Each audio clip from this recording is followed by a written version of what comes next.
Welcome back to the fifth and final installment of Chapter 45 and Geriatric Emergencies.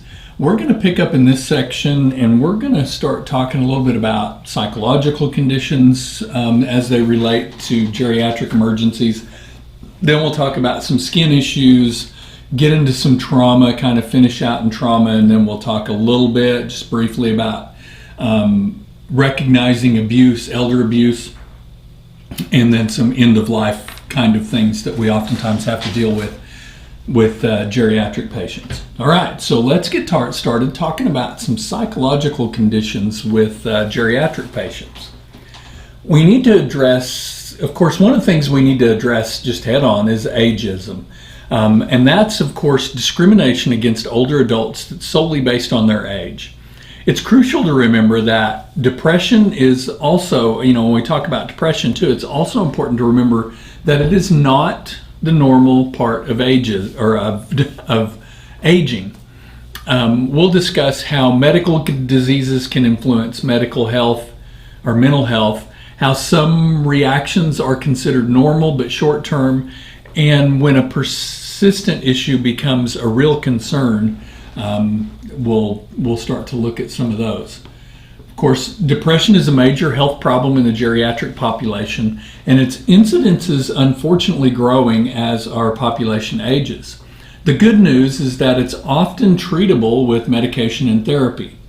We also have to be mindful that depression can mimic other medical problems, making our assessment a little bit tricky at times.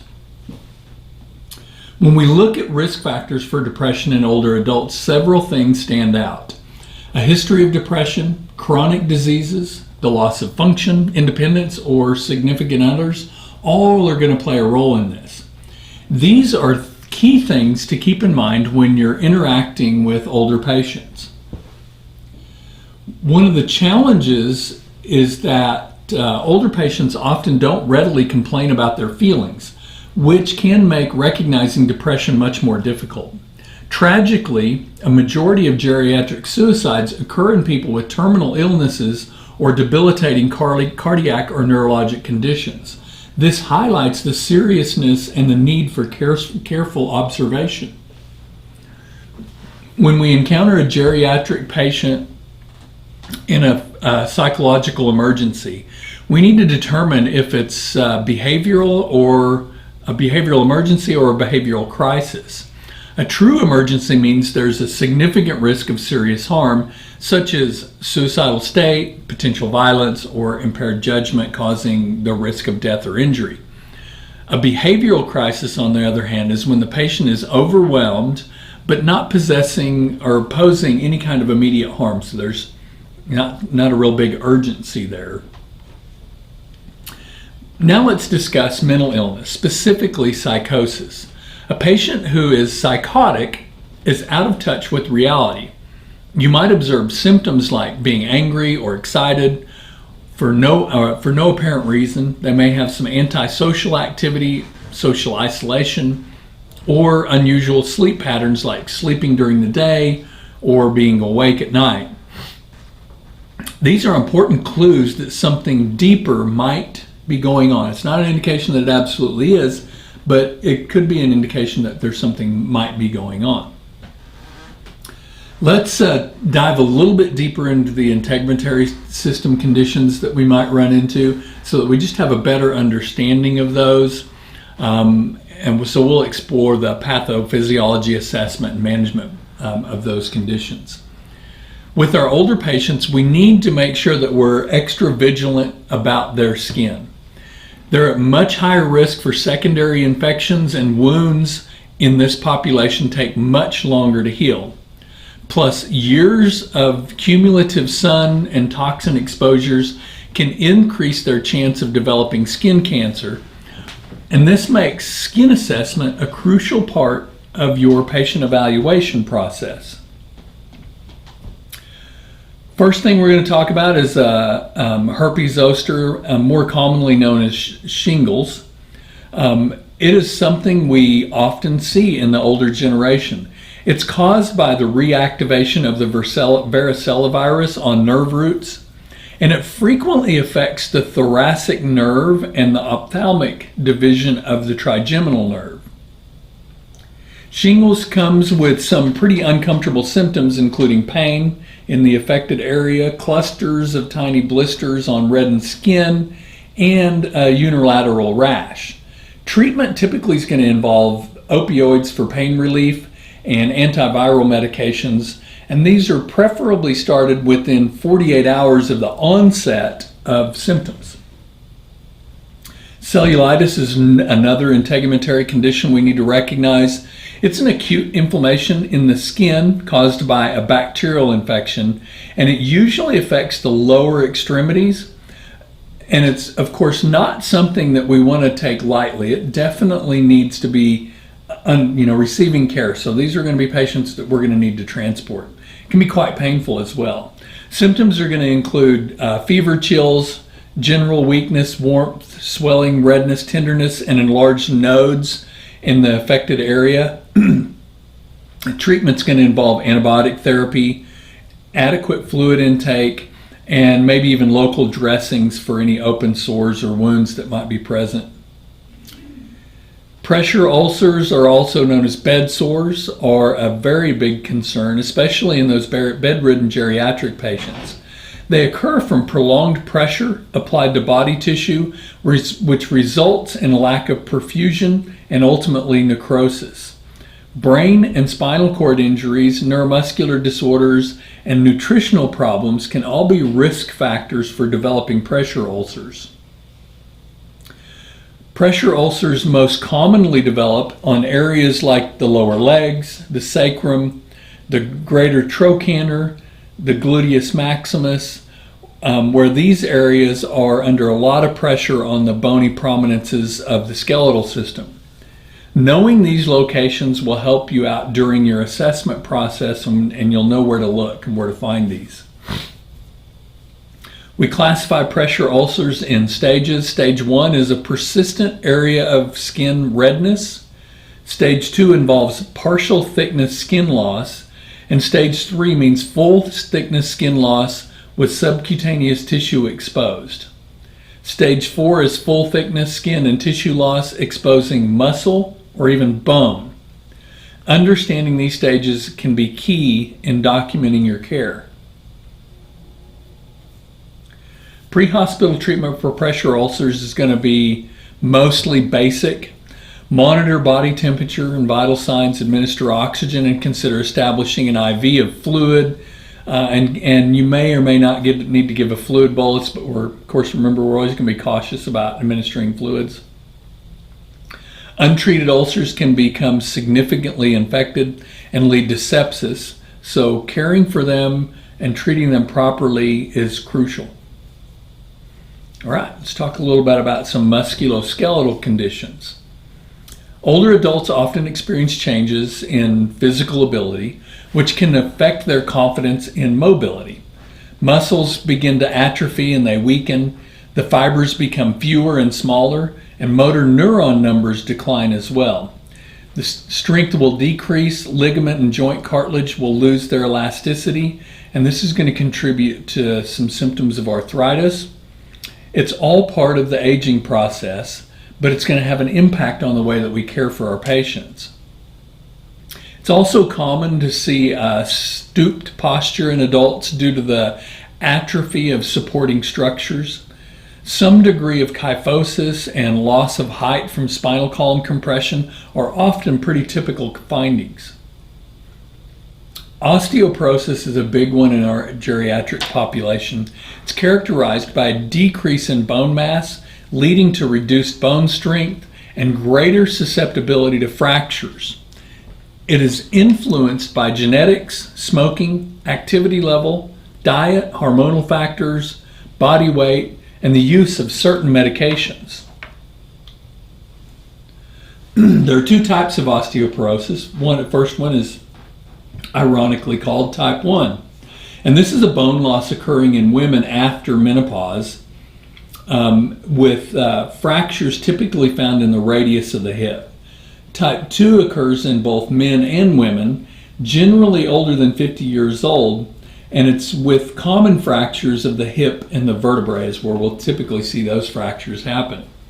Treatment is going to include biphosphonates, calcium and vitamin D supplements, and of course increasing activity and having some low impact exercises is going to help to treat osteoporosis. These things like this are going to help to maintain and hopefully begin to improve some of the bone density. All right, so now let's take a look at arthritis. Osteoarthritis is a progressive joint disease that promotes the formation of bone spurs in joints. This leads to joint stiffness. It's often the result of joint wear and tear and repetitive joint traumas. Patients with osteoarthritis often report pain and stiffness that worsens with exertion and increased pain with temperature changes and humidity. Treatment includes anti-inflammatory medications and physical therapy. Rheumatoid arthritis is a long-term autoimmune disorder characterized by inflammation of joints and surrounding tissues. Symptoms are generally bilateral and commonly affect the hands, feet, wrists, ankles, and knees. Pre-hospital care is strictly supportive when it comes to treating arthritis. All right, so let's talk about trauma. We'll spend a little bit more time on trauma than we have of the last 2 or 3 categories, but let's talk about trauma because there are some things we need to take into consideration here. Several factors place older a person at risk of trauma. Many of them we've already talked about. These include slower reflexes, visual and hearing deficits, equilibrium disorders, and the overall reduction in agility. These all impact how they are able to react and recover from injuries. There are factors that lead to less favorable trauma outcomes in older adults, like changes in the body's homeostatic compensatory mechanisms, aging effects on the body systems, and pre-existing conditions. Treatment is successful when trauma-related blood loss is compensated with increased pulse rate, increased respirations, and adequate vasoconstriction. Unsuccessful recovery is likely if the trauma results in reduced cardiac reserve, decreased respiratory function, impaired renal activity, or ineffective vasoconstriction. Older persons are more likely to sustain serious injury because of stiffened blood vessels and fragile tissues, as well as the demineralized bones. Most cases of geriatric trauma involve falls or motor vehicle crashes. Falls are associated with a higher incidence of anxiety and depression, loss of confidence, and post-fall syndrome, where patients develop anxiety around the fear of falling. Falls are divided into 2 categories: extrinsic causes like tripping or slipping, and intrinsic causes like dizzy spells and syncopal episodes. The risk of falls increases with pre-existing gait abnormalities and cognitive impairments.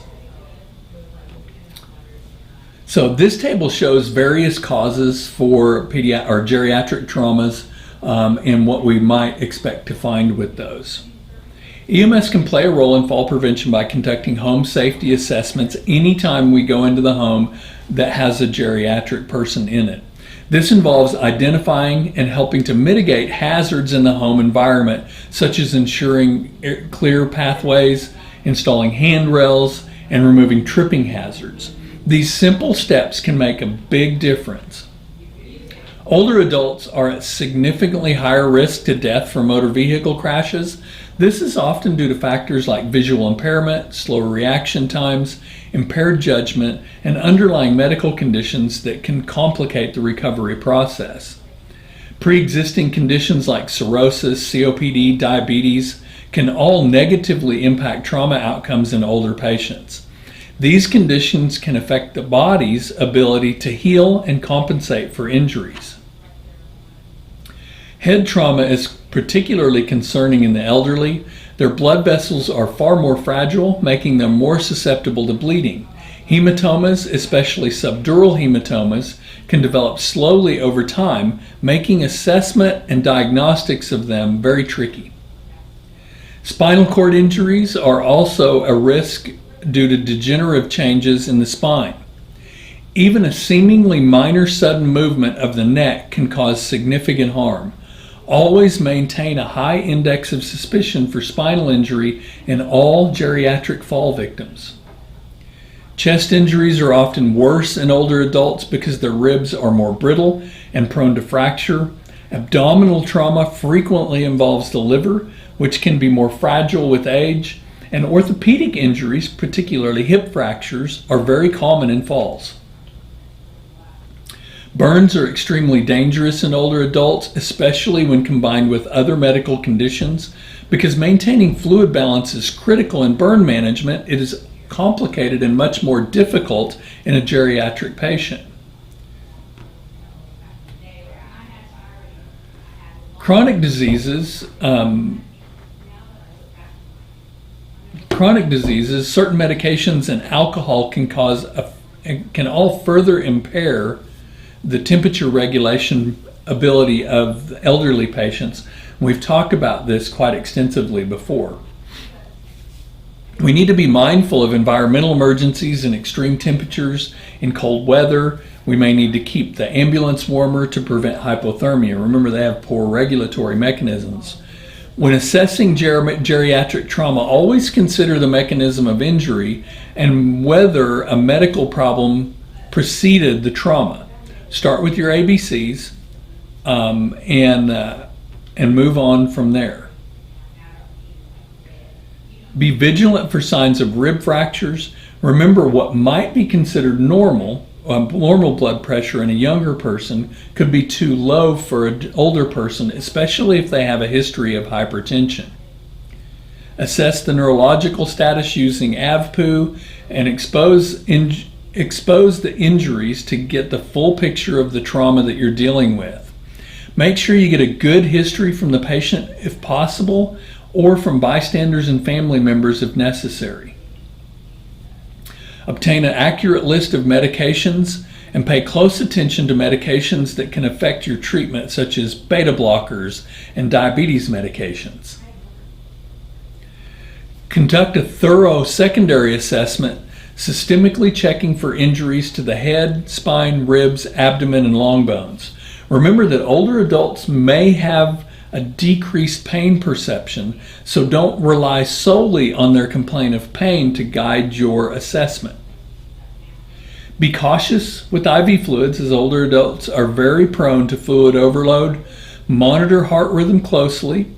Preserve body temperature by covering the patient, and consider administering pain medication as needed. Always use spinal motion restriction if there is any suspicion of spinal injury, because they are highly susceptible to spinal injuries. All right, first of the last two categories, we're in the home stretch. So we're going to move on to talk about something that's less favorable to talk about. It's not a great topic to think about that even happens, but it's no fun to have to deal with. So hopefully this will help you deal with those. We'll talk a little bit about elder abuse. Of course, it's defined as any mistreatment that causes harm or risk of harm to an older person. This includes physical abuse, emotional abuse, financial abuse, and neglect. It is a tragic reality that we need to be prepared and be able to recognize and address elder abuse when it happens, because eventually you're going to have to deal with this at some point in time. The abuser is almost always someone known to the victim, often a family member, caregiver, or even a friend. This makes it even more challenging to identify that this is happening, because the victim may be reluctant to report the abuse. They may not even admit to it when there's clear signs of it. So when there are some clues to elder abuse that can include unexplained injuries that don't match the reported mechanism, maybe poor hygiene, malnutrition, and a strained or fearful interaction between the patient and their caregiver. Listen carefully to the patient's concerns and observe the dynamics that are happening in the home. If you suspect elder abuse and the patient is stable but in an unsafe environment, try to convince them to go to the hospital for evaluation, and that way you can maintain their safety while getting the reporting process moving. If they refuse, suggest you may need to reach out to Adult Protective Services or law enforcement. And of course, if the patient is in immediate danger, you definitely want to get law enforcement involved. Many states have mandatory reporting laws for suspected elder abuse. Oklahoma just so happens to be one of those. It is crucial to document your observations thoroughly and communicate your concerns to the receiving facility and staff. This is a crucial step in making sure that we protect those vulnerable adults from further abuse. All right. Lastly, let's take a couple of slides here, three slides, and talk about end-of-life care when it comes to the geriatric population. As paramedics, we will be involved in those end-of-life care situations.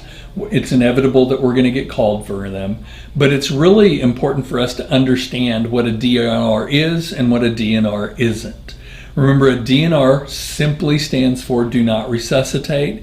It most certainly does not mean that we do not treat, we do not care for, and we do not provide compassion. We most certainly do. If the patient is alive in any way, shape, or form and does not require resuscitation, then we have to treat and take care of that patient.